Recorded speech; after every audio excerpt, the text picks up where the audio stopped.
जंतर मंतर से उठी आवाज अब गांव की चौपाल तक पहुंचेगी, क्योंकि आधी सियासत अगर युवाओं के इर्द गिर्द घूमने लगी है तो पंचायत चुनाव का गेम भी बदलना तय है। राजस्थान में पंचायत चुनाव की हलचल के बीच एक सवाल तेजी से बड़ा हो रहा है। क्या इस बार चुनाव का सबसे बड़ा गेम चेंजर जेन ज़ी होने वाले हैं? वजह साफ है, देश और प्रदेश की राजनीति में युवा अब सिर्फ वोटर नहीं रहा, बल्कि एक ऐसा वोट बैंक बन चुका है जो सवाल पूछता है, सोशल मीडिया पर मुद्दे उठाता है और जरूरत पड़ने पर सड़क पर भी उतर जाता है। हाल के जंतर मंतर आंदोलन में भी दिखाया गया कि युवा अपनी आवाज को बड़े राजनीतिक दबाव में बदल सकता है। यही वजह है कि बीजेपी से लेकर कांग्रेस तक राजनीतिक दलों का फोकस अब युवाओं पर बढ़ता दिखाई दे रहा है। अब सवाल है, आखिर युवा चाहता क्या है? सबसे पहले रोजगार, लेकिन आज का जेन-ज़ी सिर्फ सरकारी नौकरी के पीछे नहीं भाग रहा।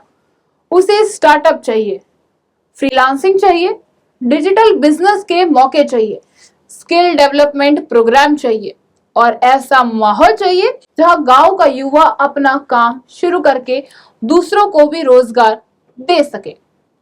दूसरा बड़ा मुद्दा है पेपर लीक, भर्ती परीक्षाओं की पारदर्शिता और करियर सिक्योरिटी। युवा चाहता है कि गांव में अच्छी library, internet, digital learning centre और कॉम्पिटिटिव एग्जाम की तैयारी के लिए बेहतर सुविधा चाहिए। तीसरा मुद्दा है गांव का मॉडर्नाइजेशन, अच्छी सड़क, पानी, स्वास्थ्य, खेल के मैदान, तेज इंटरनेट, डिजिटल सेवाएं और सरकारी योजनाओं में ट्रांसपेरेंसी। यानी युवा कह रहा है कि गांव में रहकर भी उसे शहर जैसी अपॉर्चुनिटीज मिलनी चाहिए। और यहीं से पंचायत चुनाव की असली कहानी शुरू होती है, क्योंकि अगर आबादी का बड़ा हिस्सा युवा है तो राजनीतिक दलों के लिए युवा सिर्फ एक वर्ग नहीं, पूरा इलेक्टोरल स्ट्रेटजी पॉइंट बन जाता है।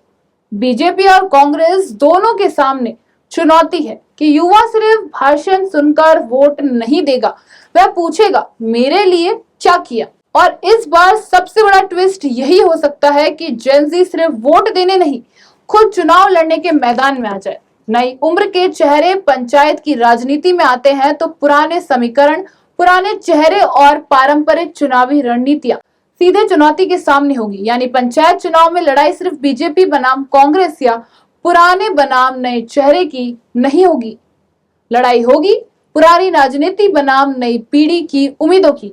यानी ऐसा कहा जा सकता है कि युवा अब सिर्फ वोट बैंक नहीं है, पॉलिटिकल पावर बैंक है, जिसने समझ लिया पंचायत चुनाव में बाजी उसी के हाथ में लग सकती है।